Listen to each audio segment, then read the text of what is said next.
Je suis avec Olivier Nasty, on est en Chambard. Et puis alors là, vient de se passer une journée de cérémonie et des remises des plaques Michelin. Et comment ça s'est passé cette journée chez toi? Belle journée, content d'avoir reçu tous mes confrères, tous mes amis, tous mes copains, tous ces professionnels de notre beau métier. Et puis voilà, on les a accueillis. Une longue journée s'est passée, l'apéritif, la remise des plaques, le côté officiel naturellement, et puis un petit cocktail. Et maintenant, comme on le voit derrière moi, le côté amical reste là. C'est une belle chose d'avoir associé les bibes gourmands à cette journée, parce que forcément, ayant un bib gourmand dans mon bistrot, c'est un petit peu l'étoile du bistrot, l'étoile de la bistronomie. Quand on a un beau bistrot, un bib gourmand, c'est une vraie belle récompense. Moi, j'ai couru longtemps après cette récompense. Je sais que les gens qui étaient là, j'ai senti et j'ai entendu aujourd'hui beaucoup de fierté, beaucoup de personnes qui me disaient ouais, tiens, on est content d'être associés aux étoiles aujourd'hui. Et tant mieux.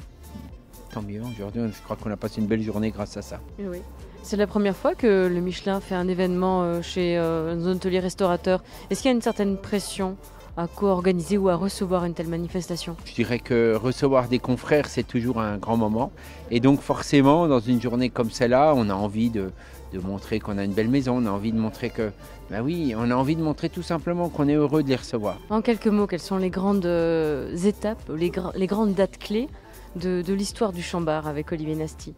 Reprise en 2000, première étoile en 2004, deuxième en 2014. Bib gourmand, la maison est rentrée dans le relais château, dans les grandes tables du monde. Que vous dire de plus? Je ne sais pas. Toutes ces années, au cœur du vignoble, on a amené notre maison qui était déjà une grande maison, reconnue par le guide Michelin d'ailleurs. Le Chambard est reconnu depuis les années 30 au guide Michelin, a eu 2 étoiles en 35, 36 et 37. Ah oui, une grande histoire. Une grande maison, ouais, une grande maison. Et j'ai repris moi derrière Monsieur Herman qui avait une étoile. On a perdu l'étoile la première année, deuxième, et puis la troisième année, elle nous a été à nouveau récompensée. Et puis 2014, et voilà, la maison suit. Les chambres sont arrivées. Quelle est l'actualité d'Olivier Nasty et du Chambard 2022-2023? Est-ce qu'on est sur des travaux? Est-ce qu'il y a des choses à annoncer? Alors, il y a toujours des travaux au Chambard. Ça, forcément, quand on me connaît, il y a toujours une petite partie de rénovation, de travaux. Oui, cette année, on ouvre une petite boulangerie. C'est assez discret, on va dire. Pour nous, on va construire une boulangerie, on va construire aussi une identité dans notre vision de ce monde qui va être nouveau pour nous, même si je travaille depuis quelques temps dessus, et j'espère que je vais vous apporter quelque chose qui est très particulier, très personnel, une grande recherche sur les blés, une grande recherche sur le travail manuel de la pâte, du levain. On a fait un grand travail et j'ai quelqu'un qui m'accompagne pour ça. Je ne peux pas le faire seul, je ne suis pas professionnel, donc forcément je me fais accompagner. Mais on ouvre une petite boulangerie au cœur de la cuisine et vous allez pouvoir rentrer dans ma cuisine pour acheter du pain. Et en même temps, vous allez pouvoir naturellement en bénéficier. Et puis j'espère que ce sera un grand travail au niveau de la table.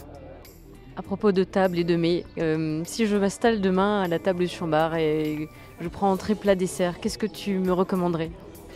De passer un bon moment déjà, et puis alors il y a des grands classiques de la maison qui sont l'anguille, qui sont en ce moment le petit pois caviar qu'on a eu pendant le cocktail aujourd'hui, le gibier naturellement. Si tu viens en février ou mars, la saison du gibier n'est plus présente en Alsace, donc forcément je vais aller chercher des produits autre part. Et puis si tu viens en juin, on a les premières chasses d'été qui arrivent, et là découvrir un gibier en plein été, de le servir avec une vinaigrette, de le servir avec un fruit rouge, de le servir avec une herbe, cette magie va être différente. Merci. De rien.